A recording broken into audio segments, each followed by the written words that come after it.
അസ്സലാമു അലൈക്കും വറഹ്മത്തുള്ളാഹി വബറകാതുഹു. അനസ് ബിൻ മാലിക് റളിയല്ലാഹു അൻഹുവിൽ നിന്ന് റിപ്പോർട്ട് ചെയ്യുന്ന ഒരു ഹദീസുണ്ട്. മുത്തുനബി സല്ലല്ലാഹു അലൈഹി വസല്ലം തങ്ങൾ പഠിപ്പിക്കുന്നത് കാണാം, ഏതെങ്കിലും ഒരു മുസ്ലിം നോമ്പ് തുറക്കുന്ന സമയത്ത് ഈ ദിക്ർ ചൊല്ലിയാൽ ഇല്ലാ ഖറജ മിൻ ദുനൂബിഹി കയൗമ വലദത്ഹു ഉമ്മുഹു, സ്വന്തം ഉമ്മ പ്രസവിച്ചതുപോലെ അവൻ പാപങ്ങളിൽ നിന്നും പുറപ്പെടാതിരിക്കില്ല.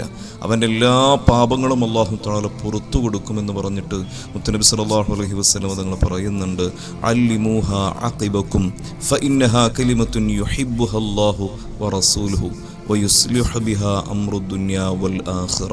പ്രിയപ്പെട്ട മുഅ്മിനീങ്ങൾ, എത്രമാത്രം നമുക്ക് പ്രയോജനപ്പെടുന്ന ഒരു ദിക്റാണെന്ന് മനസ്സിലാക്കി തരികയാണ് മുത്തുനബി സല്ലല്ലാഹു അലൈഹി വസല്ലം. ഇത് നിങ്ങളുടെ മക്കൾക്ക് പഠിപ്പിച്ചു കൊടുക്കണം. തീർച്ചയായും അള്ളാഹുവും അവൻ്റെ റസൂൽ സല്ലല്ലാഹു അലൈഹി വസല്ലം തങ്ങൾക്കും ഇഷ്ടപ്പെടുന്ന ഒരു ദിക്റാണ്, വചനമാണെന്ന് പറയുന്നുണ്ട്.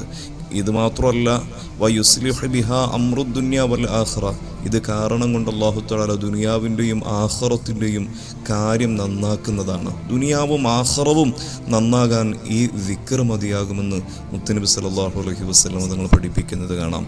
പ്രിയപ്പെട്ട മുഅ്മിനീങ്ങൾ, ആ ദിക്റാണ് ചൊല്ലാൻ പോകുന്നത്.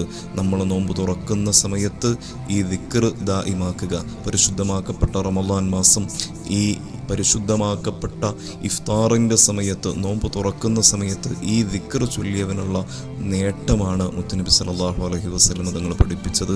ആ ദിക്ർ, യാ അലീമു യാ അലീമു യാ അലീം അൻത ഇലാഹി ലാ ഇലാഹ ഗൈറുക യഗ്ഫിരി ദംബൽ അലീമ ഫഇന്നഹു ലാ യഗ്ഫിറു ദംബൽ അലീമ ഇല്ലൽ അലീം.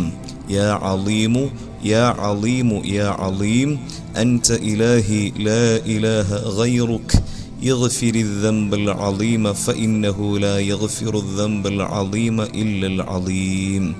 ഈ ദിക്ർ നമ്മൾ ദായിമാക്കണം.